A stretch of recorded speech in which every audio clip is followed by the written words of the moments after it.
Hello everyone, good morning and welcome to today's live session. I'm Lizzie from Maintenance Sustaining Now. Today you will learn some amazing things about our beautiful planet. You have definitely come to the right place, so thank you for joining me and thank you to all of you who have joined us over the past few weeks. We are really enjoying teaching and delivering these sessions to you. Now the sponsors of this week are the Administration Hub. They offer a wide range of services including administration, marketing, HR support, compliance and much more. So thank you kindly for your support. Any questions you may have, please pop them in the comments box. Our lovely moderator Anna, who is working hard behind the scenes, will answer any questions you may have. You can also put any answers in the box to any questions that I may have for you. So please do listen out for those. So, shall we begin? Great. So here at Maintenance Sustaining Now, we love everything to do with our amazing planet. We especially love finding out about how it works and what we can do to take care of it, because it's a pretty special place to call home, don't you think? In today's session, I am going to teach you 3 new words, okay? So you need to, and these all relate to today's theme, and we're going to explore something really important today. Will you help me and be my scientific explorers? Yes? Fantastic. Amazing. Okay, are we ready to learn? Great.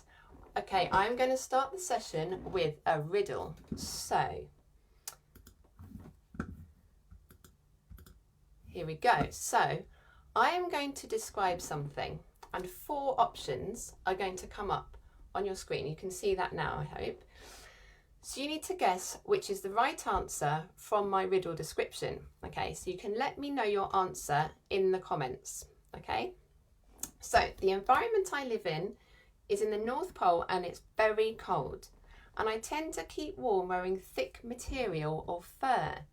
I might make an igloo, which is a little dome-shaped shelter like this, made out of blocks of solid snow. And I make something like this, I make an igloo when I go hunting, okay? And my favourite animal, or animals, is reindeer or caribou. So this is a caribou, which is a large wild deer, and I think everyone knows who this is. Yes, it's Sven. Hi Sven, how are you doing? Oh, such a lovely reindeer. So he is one of my favourite animals, and also I'm just going to pop him down here. He's going to have his morning breakfast carrot. There you go, Sven. Okay, and my favourite animals are, oh look, huskies. Aren't they cute? Oh, they're so lovely and soft. They're also my favourite animals. Now these 2 don't have a name yet. Maybe you can help me name them. That would be great. Maybe you can put some suggestions in the comments and then later I can have a look and we can choose 2 names for these lovely huskies. There we go. I'm just going to put them there and they are going to listen to me talk. There you go. So what do you think? Who could I be? An Antarctic scientific explorer, number 1, or a polar bear, number 2.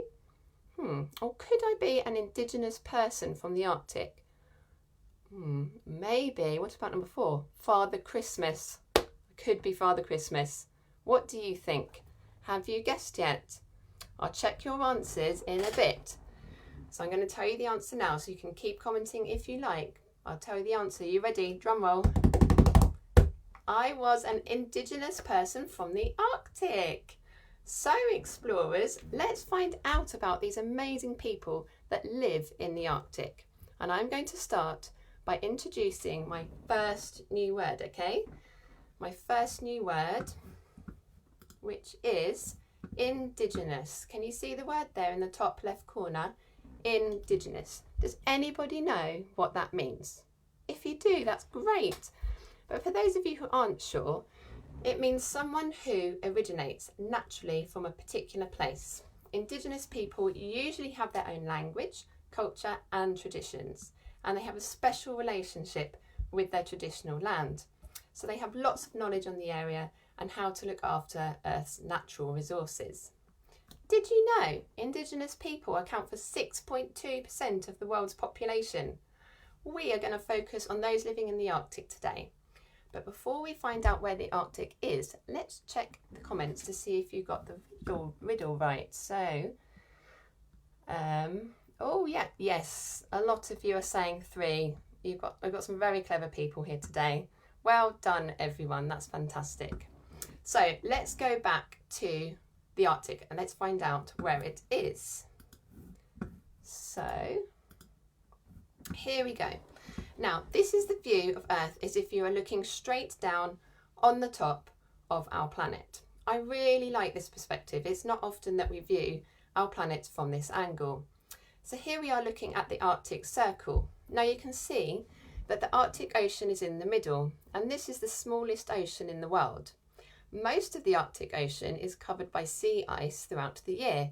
Can you see in this particular image that a lot of the Arctic Ocean is covered in ice? That's all the white area that you can see. Some of this ice melts in the summer and then refreezes again in the winter, although that is starting to change as temperatures rise, but I'm going to talk about that a bit later. Now, the land surrounding the ocean in the Arctic Circle is covered in ice and permafrost. Now, this is my second new word, okay? Permafrost, my second new word. So let's find out what that is, shall we? Permafrost, see the word in the top left corner? Permafrost is an underground layer of soil, rocks and sand that's bound together by ice, and it's frozen for more than 2 years at a time. It's actually really important because the permafrost in the Arctic locks away a lot of hidden resources like carbon, and we need to keep the carbon in the ground, okay, because carbon in the atmosphere can increase the temperature of our planet. So that was our second new word, permafrost. Let's go back to the Arctic Circle. Here we are. Let's look at the countries within the Arctic Circle where the Indigenous people live. So here you can see number 1, that's Canada. Number 2, that big green sweeping piece of land along the bottom, that's Russia. 3, that's United States of America. 4, we have Denmark or Greenland. And then the Scandinavian countries on your left. Number 5 is Norway, 6, Sweden, 7, Finland, and number 8 is a tiny bit of Iceland. Do you know there are currently estimated to be around 400,000 people who identify themselves as Indigenous living in the Arctic Circle? So I'm going to introduce you to some of them right now. So we have, here we go, the Sami on the left from Scandinavia and the Nanets from Russia. Can you see that both the Sami and the Nanets are wearing very warm clothes to keep them warm as the Arctic is so cold? The Sami wear gakti. I just love how colourful the gakti is, don't you? Look at those lovely bright colours. The colour, the pattern, the decorations on the costumes all have a purpose. For example, it shows if someone is married or not, and it also shows where they are from. Can you see, this is my favourite bit, can you see the little quirky curling toe on the boots? They were designed this way because during long icy journeys, the Sami hooked the toes into their skis to ensure they didn't come loose. It's amazing, it's all been designed to help them survive in their cold environment. And the Nanets, who live in the forest and Arctic tundra in Russia, they wear traditional reindeer skin clothes that they're ideal for Arctic conditions. And it's here you can see they wear a parka style coat with the fur facing on the inside, which keeps them really warm.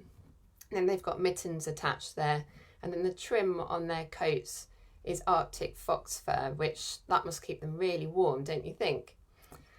Now, the Arctic has been home to the reindeer and Nanets for over 1,000 years. It is their home, and the reindeer are considered to be life itself. The reindeer is our home, our food, our warmth, and our transportation, they say. They completely rely on the reindeer for survival.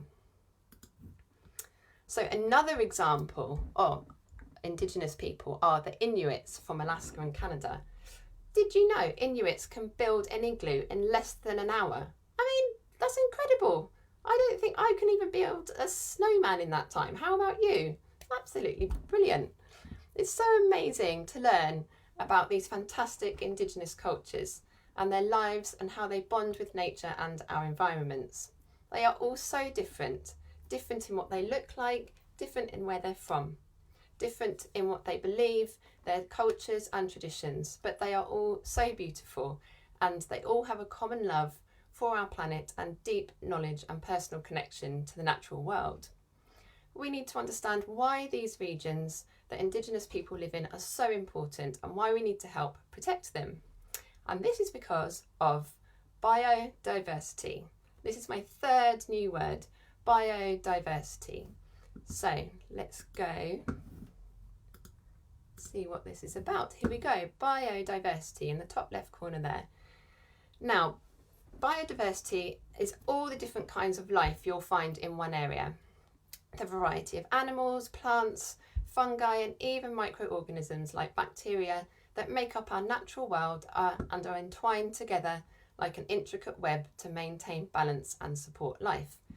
Now the Arctic ecosystem is so rich. It's a treeless, you can see on the left here, these are all the plants. It's a treeless but colourful tundra of lichen, moss and small plants and shrubs. And the diverse Arctic ecosystem is full of animals such as polar bears, migratory birds, and my favourite has to be the narwhal. Look at him swimming along the bottom of the sea there. And the narwhal is known as the unicorn of the sea. Such a lovely creature. Now, Indigenous lands across the world are very important because they contain an unbelievable 80% of Earth's biodiversity. That is so much. Conservation of biodiversity is viewed as a spiritual part of Indigenous people's identity, as they know how to look after the land and to maintain balance and harmony.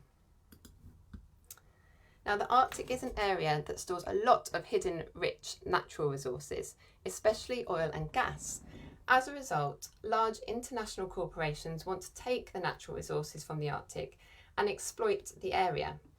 It causes pollution, rising sea levels, loss of biodiversity, especially fish and marine mammals, which is very important to the Indigenous people because that's their food, they rely on it for food, and damage to the land across the Arctic Circle. The Arctic is vulnerable to change and is changing fast. So Indigenous lives such as the Nunettes and their nomadic way of life are under threat. Earlier I mentioned that the sea ice that melts earlier in the spring and isn't freezing until much later in the autumn. Now this is because of global heating and that's causing the planet and the oceans to warm. The Indigenous Nunette herders, for example, they're being forced to change centuries-old migration patterns, and the reindeer are now finding it hard to walk across the snowless tundra, and of course obviously the vegetation is disappearing and that is their main source of food. Now similarly, here we go. As the sea ice is melting in the Arctic, new trade routes for boats are being opened up and will become a motorway on the waters for shipping. Now these ships emit dangerous levels of carbon dioxide into our atmosphere, which is causing further ice to melt. This image is actually, this is a fun maze activity from our Cryosphere fun book, where you can learn about the shipping trade routes and loads of other amazing facts about the Cryosphere. Now, we need to help stop the exploitation of Indigenous people and their land. And guess what? The good news is we can. There is hope. And there are many things that we can do. So what is being done? How can we help in our own homes? From now and in the future, we need to ensure that sharing the natural resources within the Arctic Circle is fair. So WWF have helped double the amount of Arctic that's been protected status from 5.6 to 11%. And then there's the Arctic Council, that's an intergovernmental organisation which promotes cooperation between nations and Indigenous groups to look after their rights and cultures, to promote sustainability and vibrant, healthy communities.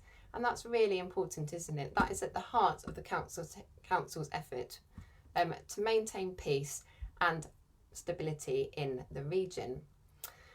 But for a very long time, Indigenous groups have often been treated as inferior by non-Indigenous people, and they've even been forbidden to practice their own traditions, and this is just not fair. So today, many Indigenous people are standing up to restore their cultures and claim their rights to solve environmental challenges on their original land, and so that they can determine their own futures. Now, explorers, this is where you can help.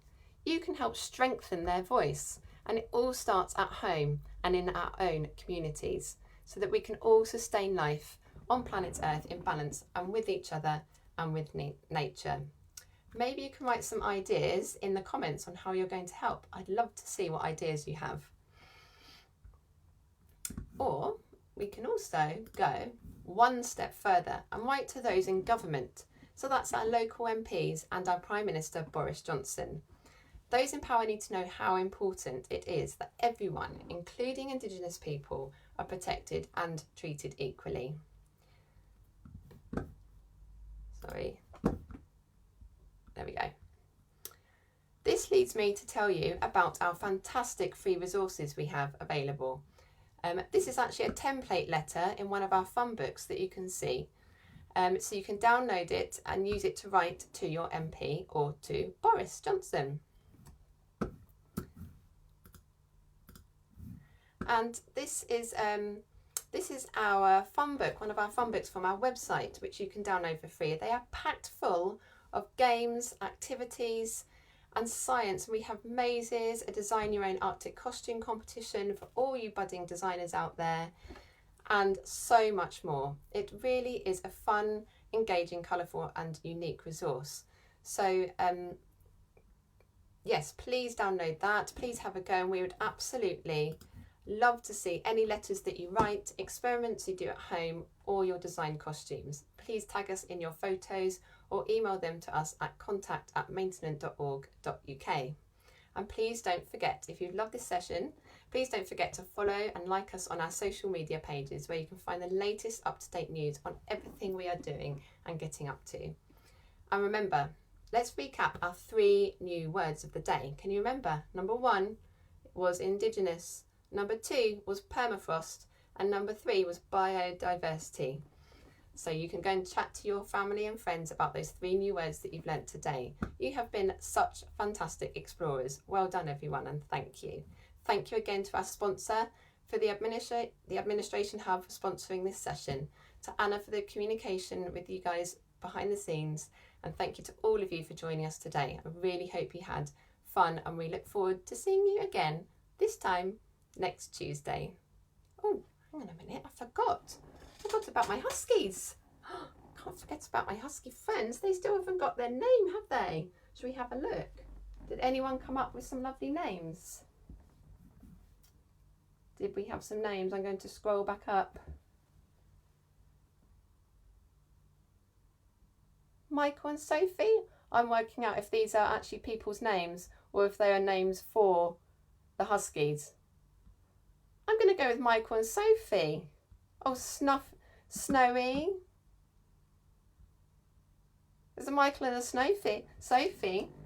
That could work. Anyway, so lovely to see you, and maybe you'll see these guys again soon. Bye.